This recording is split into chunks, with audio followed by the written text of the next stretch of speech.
우리 말씀과 함께 교재 98페이지를 제가 읽겠습니다. 고기를 잡던 제자들이 부활하신 예수님을 만나고 예수님의 지시에 따라 그물을 던져 153마리의 큰 물고기를 잡습니다.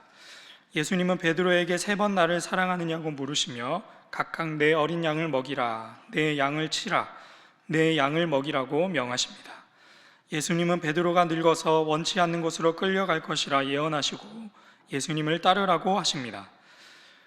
베드로가 예수님께서 사랑하시는 그 제자에 대한 것도 물어보지만 그에 대해서는 확실히 말씀해 주시지 않습니다.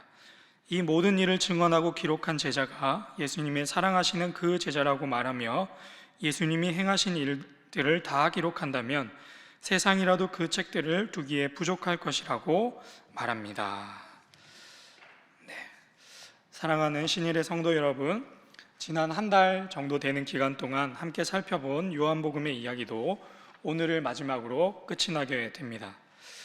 우리가 그간 읽어온 요한복음의 말씀은 조금 이해하기에 어려운 부분들도 좀 있었고 감동과 위로를 얻게 된 이야기, 큰 소망을 얻게 된 이야기도 있었고 말씀을 통해 우리의 모습을 돌아보기도 하고 십자가의 길을 걸으신 예수님을 보면서 눈물을 흘리기도 하고 또 부활하신 예수님을 보며 새로운 희망과 새로운 소망을 얻기도 했습니다.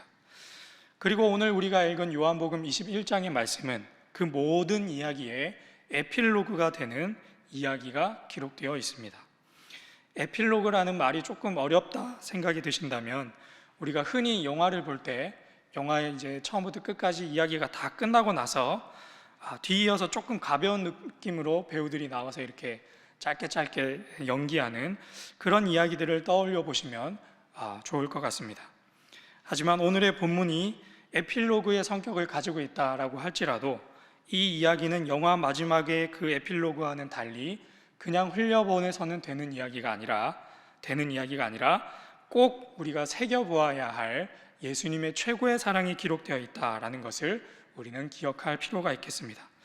우리 함께 1절의 말씀을 함께 읽겠습니다. 시작. 그 후에 예수께서 디베랴 호수에서 또 제자들에게 자기를 나타내셨으니 나타내신 일은 이러하니라. 아멘. 부활하신 예수님은 이 전처럼 제자들과 24시간을 함께 보내시면서 동고동락하신 것이 아니라 중간중간 때에 맞춰서 제자들에게 나타나셨습니다. 그리고 방금 읽은 1절에서부터 14절까지 이야기는 그렇게 제자들에게 3번째 나타나셨던 이야기다라고 하는 것을 14절에서 기록하고 있습니다. 예수님께서 부활하신 후 베드로를 비롯한 몇몇의 제자들은 디베랴 호숫가에 머물러 있었습니다. 앞서 부활하신 예수님을 2번 정도 만났다라는 것을 우리가 짐작해 볼 때 그들이 삼삼오오 모여서 무엇을 하고 있었을까 하는 것을 한번 생각해 볼 필요가 있겠다 싶습니다. 자신들이 믿고 따랐던 예수님이 죽었다가 이제 다시 살아나셨는데 그것을 눈으로 직접 보기까지 했으니 그들이 해야 할 일은 무엇이겠는가 하는 질문입니다. 온 세상 가운데 이제 부활하신 예수님을 전할 그 전도 계획을 세우고 있었을까? 그런데 오늘 본문 3절에서는 제자들이 조금 부족한 모습을 보이고 있다라는 것을 확인할 수 있습니다. 우리 함께 3절의 말씀을 읽겠습니다. 시작. 시몬 베드로가 나는 물고기 잡으러 가노라 하니 그들이 우리도 함께 가겠다 하고 나가서 배에 올랐으나 그날 밤에 아무것도 잡지 못하였더니. 아멘. 전 세계를 복음으로 물들일 정도의 그런 놀라운 전도 계획은커녕 물고기를 잡으러 나가서 밤늦게 배를 타고 있었다라고 본문은 기록하고 있습니다.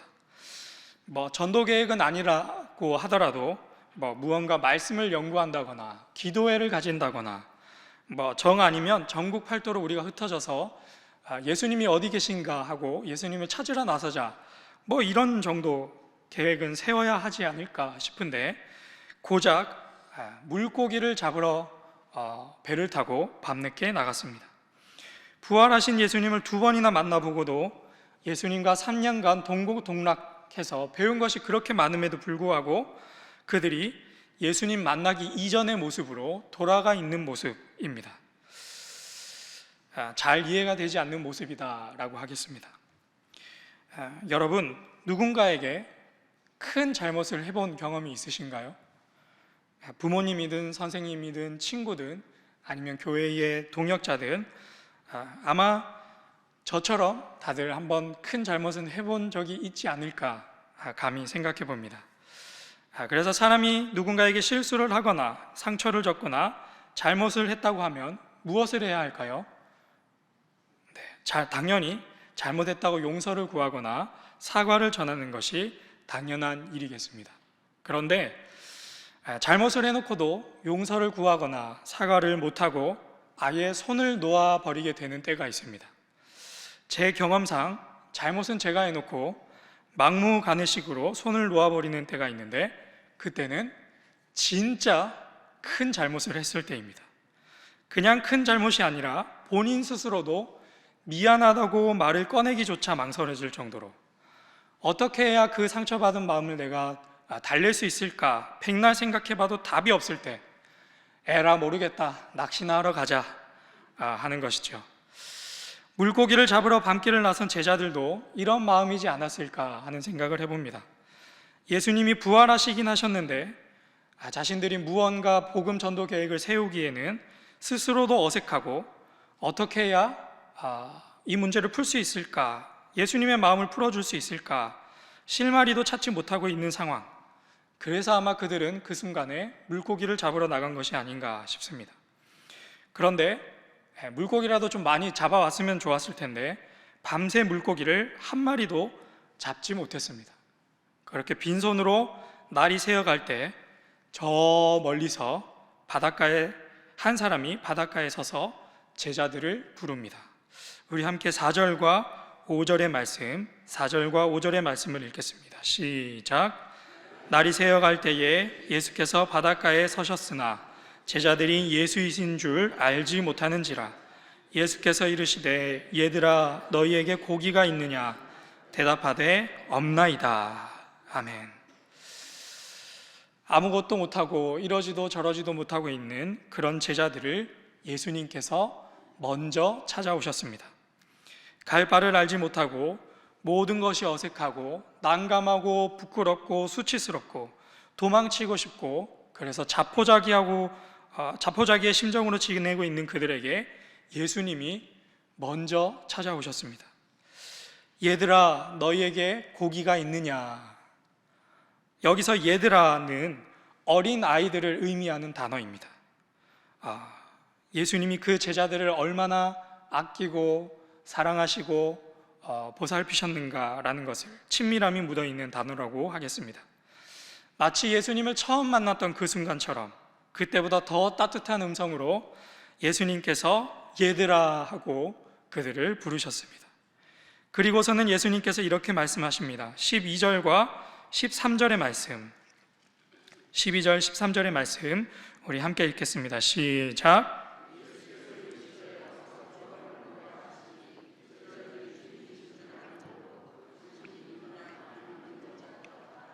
예수께서 가셔서 떡을 가져다가 그들에게 주시고 생선도 그와 같이 하시니라.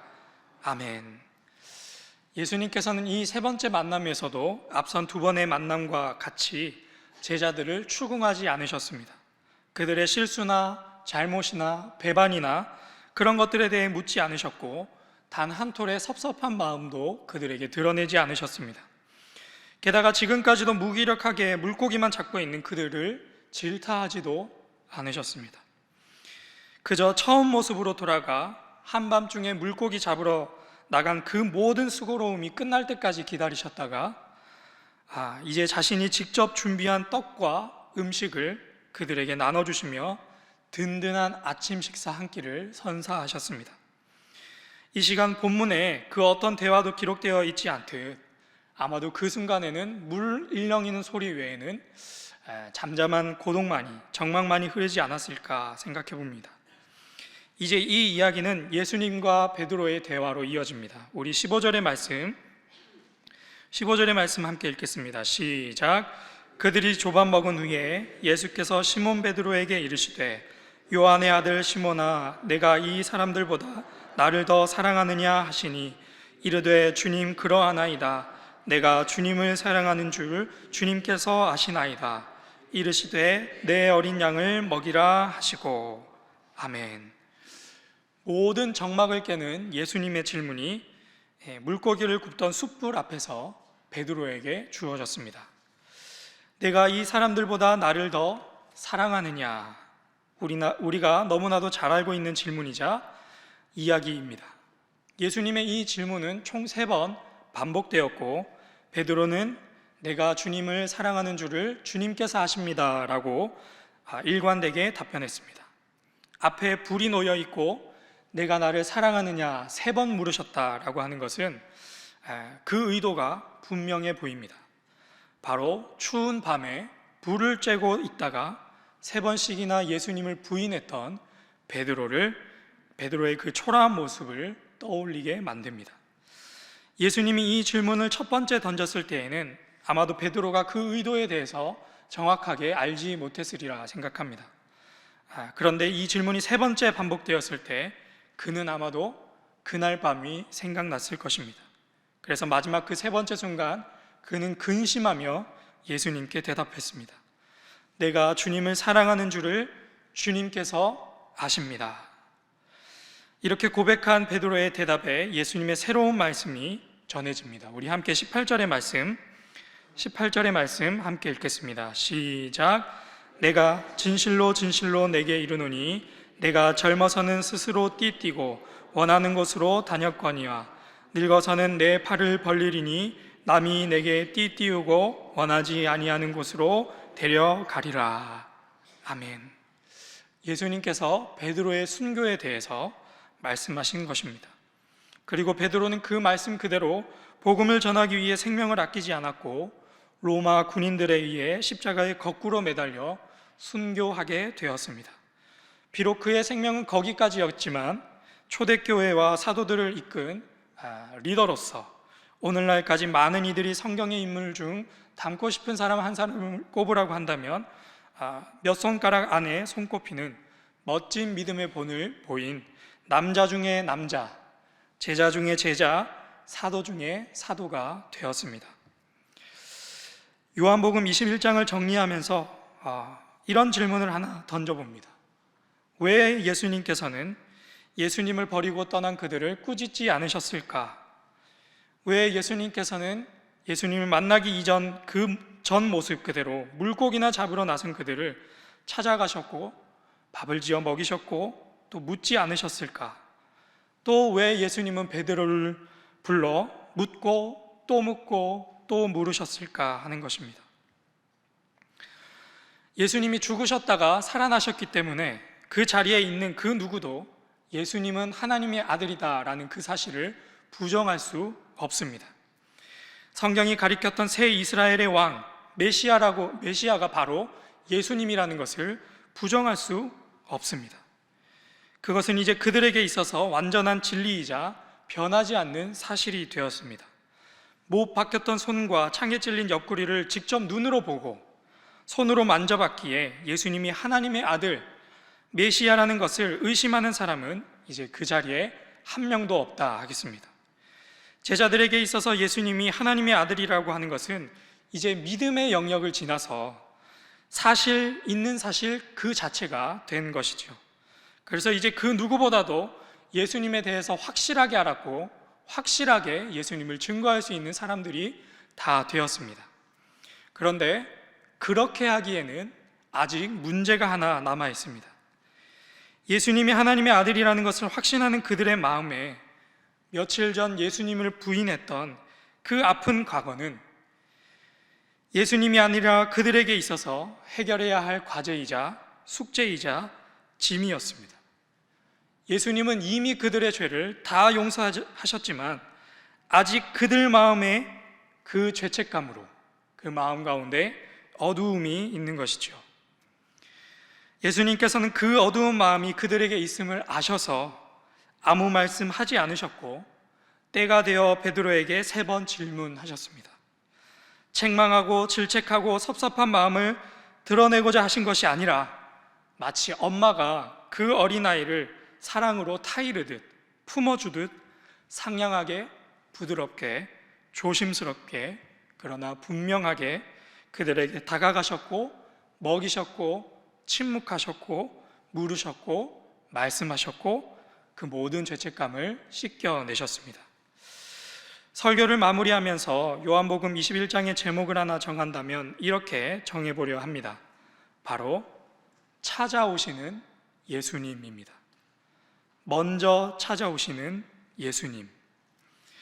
우리의 좌절 가운데, 우리의 실패 가운데, 우리의 배반 가운데, 도저히 내 스스로도 용납할 수 없는 만큼 그 부끄러운 내 모습 가운데, 우리의 추악한 죄악 가운데 뒹굴고 애달파하고 있는 우리에게 우리의 모든 노력이 무용지물이 되어 잠잠하게 될 때까지 기다리셨다가 예야하시면서 어린아이를 따뜻하게 부르시는, 그렇게 찾아오시는 예수님, 그렇게 따뜻하게 먹이시고 과거를 묻지 않으시고 모든 수치와 죄책감을 거두어 가시는 우리 주님, 우리 예수님의 그 따뜻한 사랑이 여기에 있는 우리 모두에게 있기를 주님의 이름으로 축복합니다. 그래서 오늘 우리 함께 기도할 하나의 기도 제목은 우리 때문에 죽으시고 우리를 위해 부활하시고 우리를 찾아오시는 예수님을 경험하게 하소서입니다. 우리 때문에 죽으시고 우리를 위해 부활하시고 우리를 찾아오시는 예수님을 경험하게 하소서. 우리 때문에 죽으시고 우리를 위해 부활하시고 우리를 찾아오시는 예수님을 경험하게 하소서.